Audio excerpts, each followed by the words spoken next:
Hello everyone, my name is Rebecca Valera, and today on The Little Things, we're going to be talking briefly about what to look for, top 10, top 11 things, when you actually go on that showing appointment.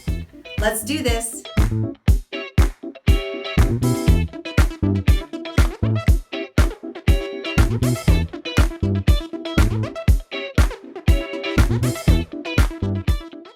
So the first thing that I'm going to advise you to do is to narrow your search. We can't see 12 homes in a day and be able to comprehend all of those possibilities and all of those things. I would narrow your search anywhere from your top 5 to your top 6 homes that you would really like to go see and you would consider putting an offer in on. So the second thing that I'd really encourage you to do is to take a look at all the info before we actually go out to the showings.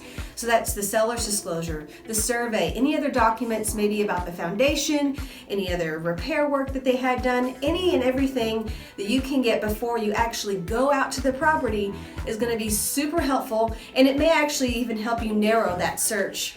We've done all our research, we've done everything that we can, we go into the property, and the third thing that we're going to do is we're going to really take our first visual inspection of the property. So we're going to be looking at things like broken windows. We're going to be looking at the foundation, the interior, if there's any cracking in the sheetrock, if the floors aren't quite so level in certain places. We're going to be looking on the exterior for foundation, potential issues and problems. We're going to also go to the garage, unless it's an older home, and we're going to find that electric panel and we're going to take a look to see how old it is, because that could potentially be a can of worms that, quite frankly, we really don't want to open. So I'd also recommend that you take a quick look at the attic. Make sure that you're very careful. It's going to be a quick look. It's not going to be a thorough inspection check for anything. You're just going to take a quick look at the attic, see what you see. Has there been any pet damage to maybe scratches on the floor, scratches on the side of the doors, chew marks on the, I've seen chew marks on the blinds, any urine stains on the carpet.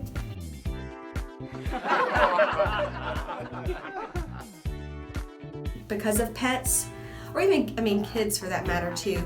So any stains on the carpets due to pet or kid would be something to look for. You also really want to take a good look at the functionality. I was in one property the other day, we opened the oven and you couldn't get through the doorway that led into the little box kitchen. So functionality, if you're opening a door, is it going to block another door? Is that going to function correctly for you or not? We're also going to take a quick look around the exterior of the property to see how much wood rot is around it. We're going to check for smells. Fun smells, right? So we want to check to see if there's too much air freshener, what could it be potentially covering up? Is it a smoke smell that we are smelling from a previous person? Are we smelling, a fish tank that's over here sitting on the counter?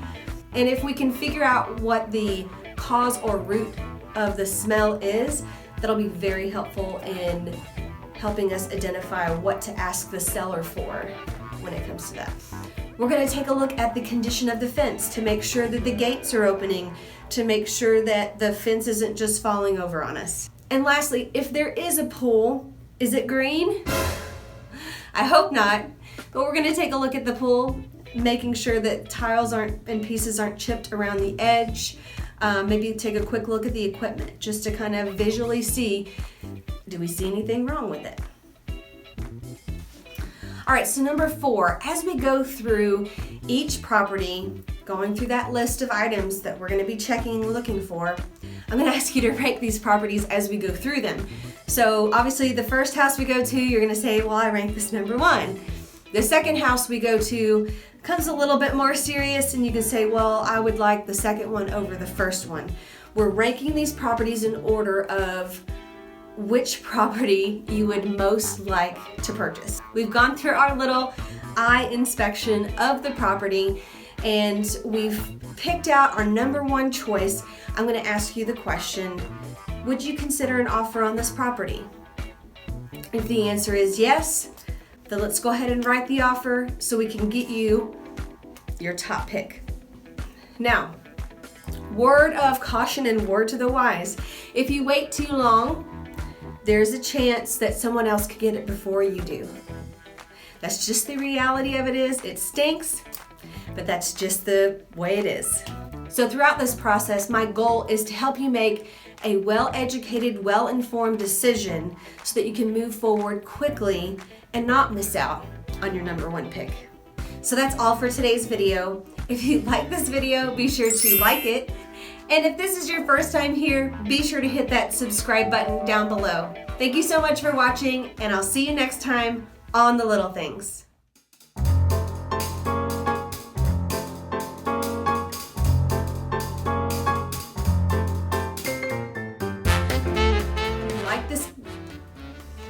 If you like this but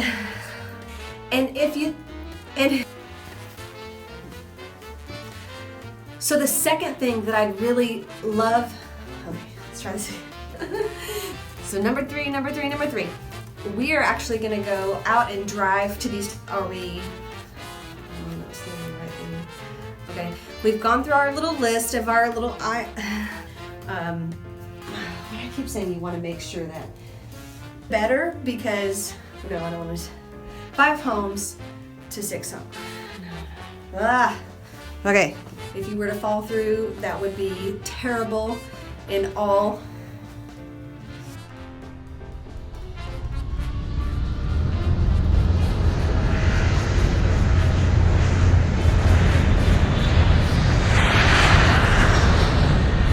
For showings, like a boss.